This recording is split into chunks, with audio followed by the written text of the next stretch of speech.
A gente fala agora sobre a AIDS. A AIDS é a sigla para Síndrome da Imunodeficiência Adquirida, causada pelo vírus HIV, né? E as pessoas ainda fazem uma certa confusão, né, com as siglas HIV e AIDS.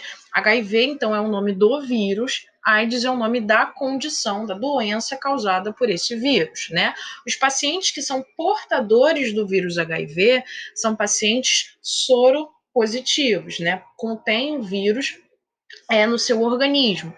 Só que nem todas as pessoas soropositivas manifestam a síndrome da imunodeficiência. Elas podem estar com essa carga viral controlada sem manifestar ali o quadro da AIDS, tá? Então, é só para a gente falar dessa diferença, né, de terminologia de AIDS e soropositivo. Lembrando que não se usa a terminologia aidético, né? Esse termo é pejorativo, esse termo não se usa. Foi usado lá no início da descoberta, né, do vírus HIV, das infecções por AIDS, e não se usa nos dias de hoje, tá? Então, pacientes soropositivos são os pacientes portadores do vírus HIV, AIDS é a condição, né, de imunidade baixa causada pela alta carga do vírus HIV.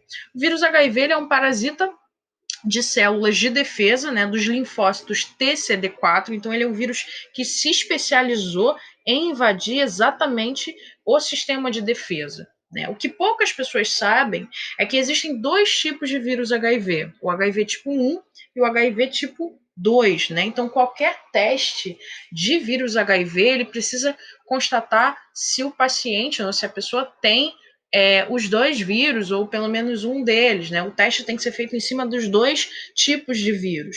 Né? Antigamente, eles descobriram, na verdade, o segundo tipo viral em pessoas, pacientes que foram testados na época para o HIV tipo 1, né? Que deram negativo, e essas pessoas desenvolveram a AIDS depois. Então, a partir daí, né, começaram a pensar na existência de uma nova variante desse vírus que realmente existe, né, que é o HIV tipo 2. Tá? Então, do HIV à AIDS, né, como que acontece? O vírus HIV ele é um retrovírus, né?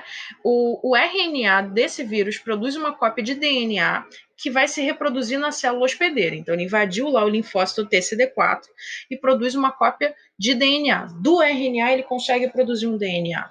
A célula invadida começa a reproduzir o RNA do vírus, né, que permite ali a fabricação de novos vírus. Esses novos vírus vão em direção a outras células, né, sadias, para que ocorra a invasão. A AIDS é a fase final da infecção pelo HIV, né? Então é a condição mais severa, né? Ela vai aparecer quando há menos de 200 células TCD4 por milímetro cúbico. A taxa normal, né, nos indivíduos é entre 800 e 1.200. Então, é uma queda brusca no número de linfócitos TCD4. Essa forma de deficiência no sistema imunológico pode demorar vários anos para se manifestar, e o doente, na verdade, sofre de infecções oportunistas. Né? Costuma-se dizer que não se morre de AIDS, não se morre com a AIDS, né? Porque aí, como o sistema imune está muito debilitado, qualquer infecção que se instale pode ser fatal. Né? Então, tuberculose, pneumonia, toxoplasmose ou até mesmo câncer, né, podem se manifestar ali no indivíduo com a imunidade baixa. E aqui a gente vai falar sobre alguns mitos e verdades a respeito do HIV e da AIDS, né? O exame de sangue é a única forma de diagnóstico. A gente pode ter a detecção pelas sorologias, né? Utilizando testes rápidos, utilizando o ELISA, mas também existe a alternativa de se usar o teste por fluido oral.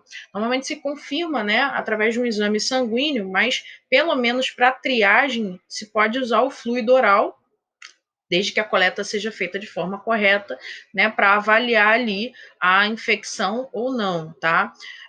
Os testes de HIV, eles podem e devem ser feitos, né, durante o pré-natal, durante a gravidez, ou solicitados, né, gratuitamente nos postos de saúde, né? Se o resultado for positivo, é feito outro teste confirmatório. Não se sai com diagnóstico de HIV positivo sem ter uma contraprova, sem ter um exame confirmatório.